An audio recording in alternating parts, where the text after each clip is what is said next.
안녕하십니까. 뉴스킨 사업가 임효진입니다. 이번 주에 리딩으로 리드하라의 책은 미움받을 용기입니다. 2020년 코로나로 힘든 시기 모두에게 촉망을 받는 아들러 심리학에 저명한 철학자가 한 명 살았습니다.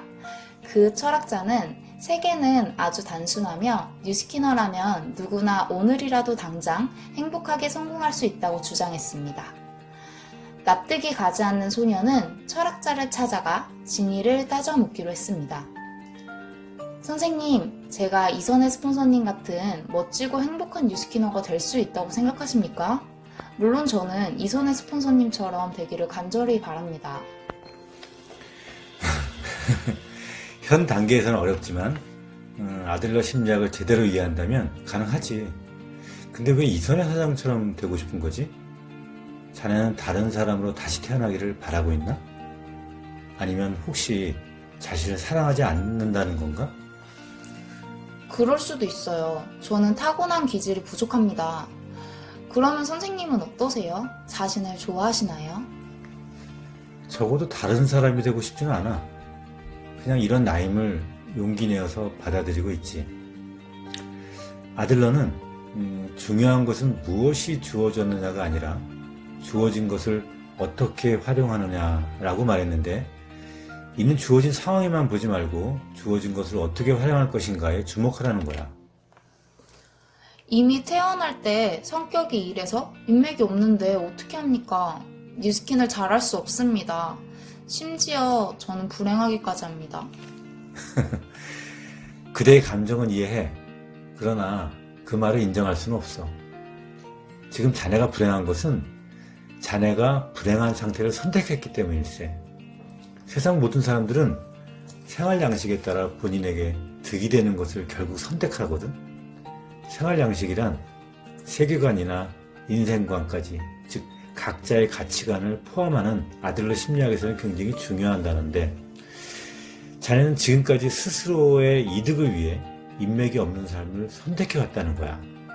문제는 과거가 아닌 지금 여기에 있어. 새로운 생활 양식을 선택하는 것도 모두 자네의 판단에 달렸지. 어떻게 해야 다시 선택할 수 있나요? 인맥이 바로 생기는 건 힘든데. 아니, 자네는 바꾸지 못하는 게 아니야. 자네의 인맥이 변하지 않는 것은 스스로 변하지 않겠다고 결심했기 때문이네. 이 점이 되게 중요한데, 자네는 변하고 싶다고 하면서 왜 변하지 않았을까? 그것은 자네가 생활 양식을 바꾸지 않겠다고 끊임없이 결심해왔기 때문이지. 지금의 생활 양식에 익숙해져서 이대로 변하지 않고 사는 것이 더 편하니까. 이대로의 나로 살아간다면 눈앞에 닥친 일이 어떻게 대처해야 할지, 그리고 또 그 결과가 어떻게 일어날지 그동안의 경험을 통해 추측할 수 있거든. 그래서 보통 인간은 이런저런 불만이 있더라도 이대로의 나로 사는 게 편하고 안심하는 거지. 거기에 심지어 주변 사람 대부분도 그러하니 집단 안심에 빠져 있는 거고. 아들러 심리학은 용기의 심리학이야. 자네에게는 그저 용기가 부족한 것뿐이야. 말하자면 인맥을 늘릴 용기가 부족한 거지. 지금의 생활 양식을 버리겠다고 결심하는 게 그것부터 시작이네. 만약 이선의 사장처럼 인맥이 많았다면 성공할 수 있다 라는 식의 생활 양식으로, 즉 만약 뭐뭐였더라면, 아니면 만약 뭐뭐라면 이라고 하는 가능성 속에 사는 동안에는 절대로 변할 수가 없네. 왜냐하면 자네는 변하지 않을 핑계로 만약 뭐뭐라면 이라고 계속 말하는 거니까. 변하지 않을 핑계라고요? 그 부분에 대해서 생각해보고 그럼 내일 다시 뵙겠습니다. 모든 사람들은 본인에게 득이 되는 생활 양식을 선택한다고 합니다. 지금까지의 나는 변하지 않기 위한 핑계만 대고 있었던 건 아닐까요? 그럼 내일 다시 뵙겠습니다.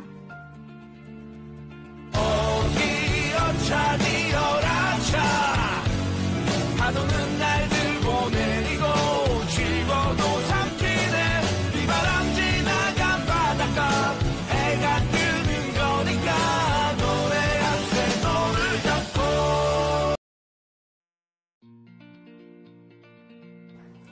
어제 변하지 않을 핑계라고 하셨죠? 근데 전 이해가 안 갑니다. 지금이 싫은데 제가 왜 변하지 않으려고 했겠습니까? 내가 아는 어떤 한 청년은 2천만 장자를 꿈꾸지만 일주일에 사업 설명 한 번 안 하는 거야. 그에 따르면 지인들에게 연락을 돌려도 미팅을 못 잡는다는 거지. 근데 과연 그럴까? 사실은 사업 설명을 안 하기 때문에 나는 사람만 있으면 할 수 있다는 가능성을 남겨두고 싶은 거 아닐까? 환경만 허락된다면 할 수 있다라고 하는 가능성 속에서 살고 싶은 걸세. 사업 설명 후에 거절받는 건 모두에게 너무 힘든 일입니다. 거절받는 것을 두려워하지 않는 사람은 어디에도 없을 겁니다. 사업 설명을 해서 거절 좀 받으면 어떤가? 그걸 계기로 더 성장할 수도 있고 다른 방법을 찾으며 시도해가면서 앞으로 나아갈 수 있는데 죽어라 시도하지 않으면 한 발자국도 나갈 수 없다네. 할 수 없는 이유를 이리저리 찾는 게 더 고달픈 삶이라고 생각하지 않나? 행동하지 않는 것은 꿈을 방해하는 요인일세. 선생님의 말씀을 듣고 있으면 환경은 관계없어. 모든 것이 자업자득이고 네가 불행한 것도 다 네 탓이야. 라는 것 같아서 약간 단죄당하는 느낌이 듭니다. 아니, 자연을 탓하는 게 아닐세. 이 원인론과는 다르게 이 아들러의 목적론은 지금까지의 인생에 무슨 일이 있었든지 앞으로 인생에는 아무런 영향도 없다는 거야. 인생을 결정하는 것은 지금 여기를 사는 자네라고 말하는 거야. 하지만 아무리 생각해도 저는 뉴스킨을 잘할 장점이 없다라는 생각만 듭니다. 인맥도 없지만 전 GB도 잘 못하는걸요. 마찬가지로 충분히 공감은 되지만 솔직히 인정할 수는 없네. GV를 못한다는 것만 눈에 들어오는 것은 자네가 나는 진짜 매출을 잘하는 사람이 될 수 없어 라고 결심했다는 거야. 즉, 그 목적을 달성하기 위해 장점을 보지 않고 단점에만 주목했다는 걸세. 예를 들어보자고. GV를 정말 못하는 A씨라는 사람이 있었어. 모든 걸 GV 탓으로 돌리면서 핀업을 못한다고 했지. A씨는 GV를 못하는 덕분에 핀업을 할 수 없다는 것으로 스스로를 설득시킬 수 있었던 거야. 하지만 막상 매출을 잘하는 사람인 상황이 되면 뭐가 달라질까? 상황이 달라질 것은 없다네. 단지 잘못함을 인정하는 용기를 내고 계속 시도하지 않았던 거야. 내가 할 수 있는 일이란 일단 지금의 나를 받아들이고 결과가 어떻든 간에 앞으로 나아갈 용기를 갖게 하는 것이라네. 그래서 A씨는 꾸준히 뉴스킨 속에서 공부하고 데모를 열심히 하니까 데모로 매출이 일어날 수 있었고 3,000GB를 안정화시킬 수 있었어. 단지 거절받고 매출을 못하는 게 두려웠던 것일세. 즉 A씨의 목적은 다른 사람에게 거절받아 상처받지 않았던 것이었지. 잔인하세요. 인정하고 싶지 않지만 상처받고 싶지 않았던 마음은 맞는 것 같습니다. 그럼 자네가 인정하는 부분에 대해서 곰곰이 생각해보고 내일 다시 만나보자고? 우리는 거절받지 않겠다는 목적 때문에 행동을 하지 않고 있었던 건 아닐까요? 내가 선택한 것은 미래를 위해 현재를 열심히 살아야지 보다는 당장 상처받는 것을 피하기 위한 선택들로 했던 건 아닐까요? 오늘의 소녀는 인정을 하기 시작했습니다. 내일의 소녀는 또 얼마나 성장을 하여 대화를 시작할까요?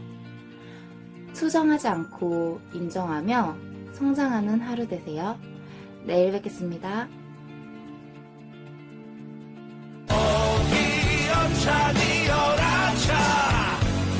파도는 날 들고 내리고 지워도 삼키네 비바람 지나간 바닷가 해가 뜨는 거니까 노래하세 너를 잡고.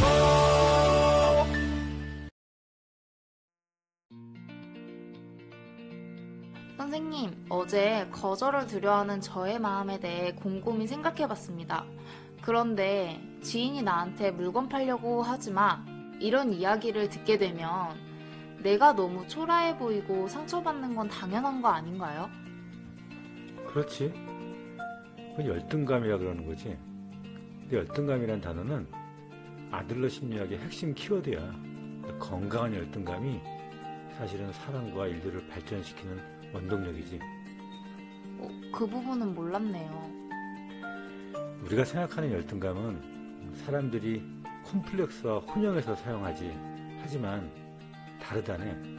콤플렉스는 감정과 행동에 영향을 주는 정신분석 용어로 열등감이 건강하지 못한 방향으로 작용했을 때 열등 콤플렉스나 우월 콤플렉스 같은 방향으로 주변 사람들과의 관계에 악영향을 미치고 고립감을 더욱 강하게 하는 단어인데 반해서 열등감 그 자체는 가치가 적은 느낌이라는 뜻을 가졌어.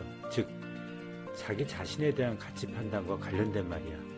다시 쉽게 말해서 열등감은 객관적인 사실이 아니고 결국 주관적인 해석이라는 뜻이야. 하지만 은메달을 딴 국가대표도 금메달 선수에 대한 열등감을 느끼는 것처럼 모두가 느끼는 감정이라고 저는 생각합니다. 그래. 아들러도 열등감은 누구에게나 있다고 인정했네. 열등감 자체는 조금 더 나쁜 게 아닐세. 그 감정이 발전의 전제 조건이니. 그럼 왜 모두 열등감을 느낄까요? 그건 인간은 무기력한 존재로 태어났기 때문이지. 그 상태를 벗어나려는 욕구를 갖는데 이를 심리학에서는 우월성 추구라고 말하기도 해. 아들러는 우월성 추구라고 하는 열등감도 병이 아니라 건강하고 정상적인 노력과 성장을 하기 위한 자극이다라고 말했지. 열등감도 제대로만 발현하면 노력과 성장의 촉진제가 되는 거지. 열등감이 전혀 없는 사람에게 무슨 발전이 있겠나? 상황은 현실적인 노력에 따라 달라질 수 있다는 사실을 받아들이지 못하는 사람들이 있지. 아무것도 하지 않고 어차피 나는 안 돼 라며 포기하는 사람들. 일종의 마더 컴플렉스처럼. 열등 컴플렉스는 자신의 열등감을 변명거리로 삼기 시작한 상태라네. 남과 비교할 수밖에 없잖아요. 모두가 가지는 건데. 그래. 건전한 열등감이란 타인과 비교해서 생기는 것이 아니야. 진짜 좋은 열등감은 이상적인 나 자신과 비교해서 생기는 것이야. 모든 인간은 같지는 않지만 대등한 존재일세. 즉 서로를 인간 대우를 하라는 거지. 우리가 하는 행보는 누군가와 경쟁하기 위해서가 아니라 지금의 나보다 앞서 나가려는 것이야말로 정말 가치가 있다니. 사람들은 남의 시선을 생각하지만 진짜 내 얼굴의 변화, 즉 나의 상태에 관심이 가장 많은 사람은 나라네. 내 인생의 과제는 나만이 하는 거야. 그래서 아들러 심리학은 인간의 행동과 심리, 양 측면에서 아주 분명한 목표를 제시했지. 즉 자립할 것, 사회와 조화를 이루며 살아갈 것. 결국 선생님의 말씀은 목표처럼 정신력으로 극복하라는 거잖아요. 너는 용기가 부족하니 용기를 내라고 말씀하시는 것에 불과해요.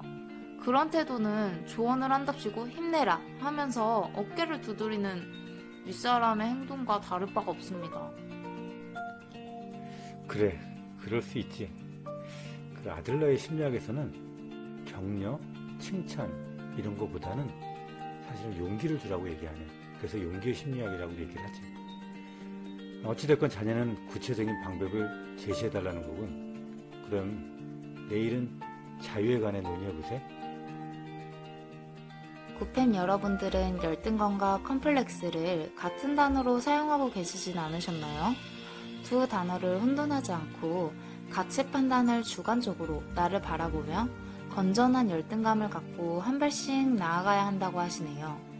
단지 정신력으로 이를 극복해내라는 것처럼 용기만을 이야기해온 철학자가 구체적인 방법을 궁금해하는 소녀에게 자유에 대해 논의하자고 하였습니다.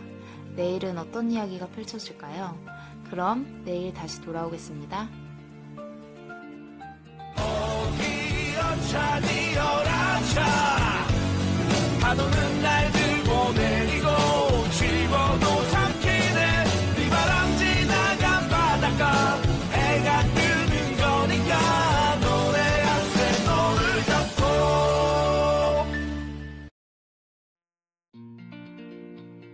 어제 마지막에 말씀하신 자유에 대해 많이 생각하다 이런 말이 생각났습니다.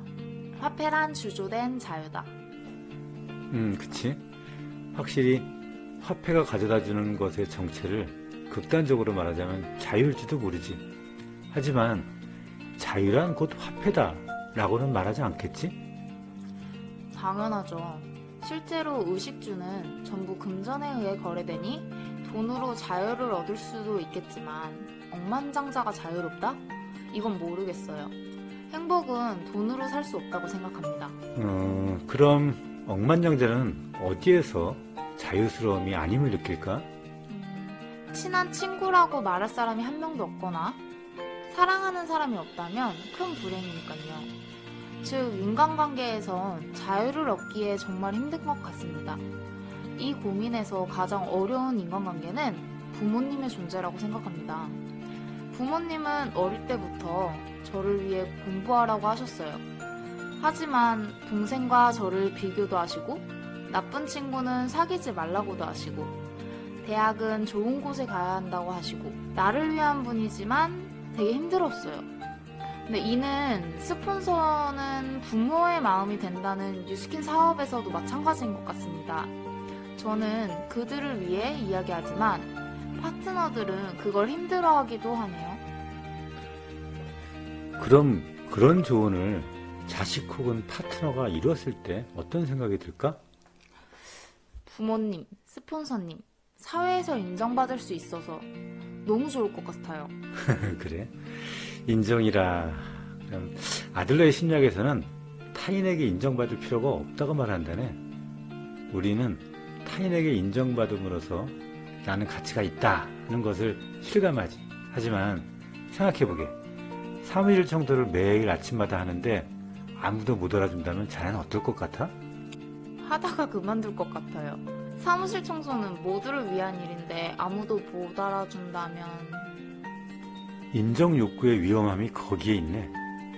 타인에 의해 좌지우지된다는 것. 이는 상벌교육의 영향이야. 우리는 타인의 기대를 만족시키기 위해 사는 것이 아니네. 인정받기를 바란 나머지 이런 인정받는 사람이면 좋겠다는 타인의 기대에 따라 진정한 자신을 버리고 타인의 인생을 살게 되는 거라네. 하지만 공부를 잘해서 좋은 대학 가는 것도 뉴스킨을 열심히 해서 EBP가 되는 것도 좋은 거 아닌가요?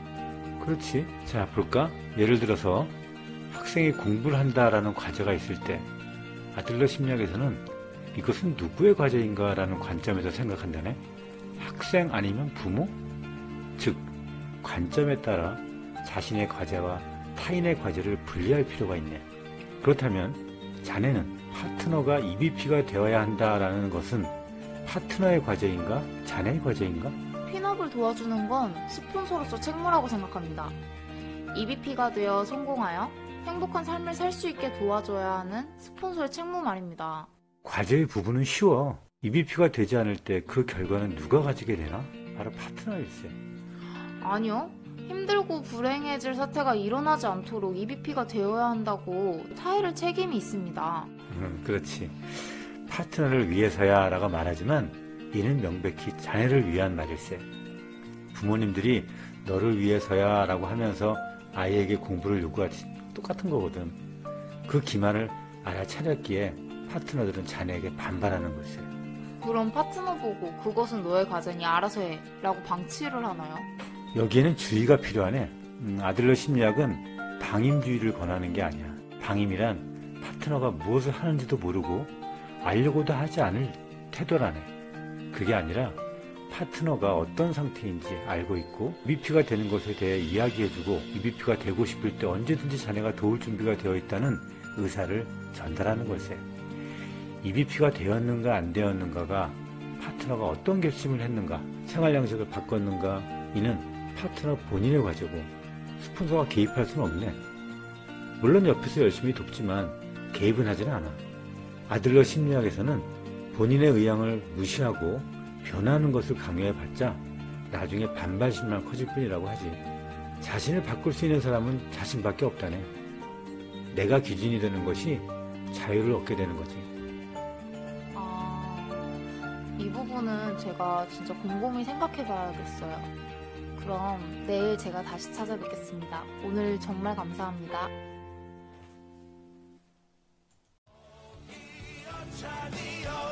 차 파도는 날들 보내리고 집어도 삼키네 비바람 지나간 바닷가 해가 뜨는 거니까 노래한 새 너를 잡고.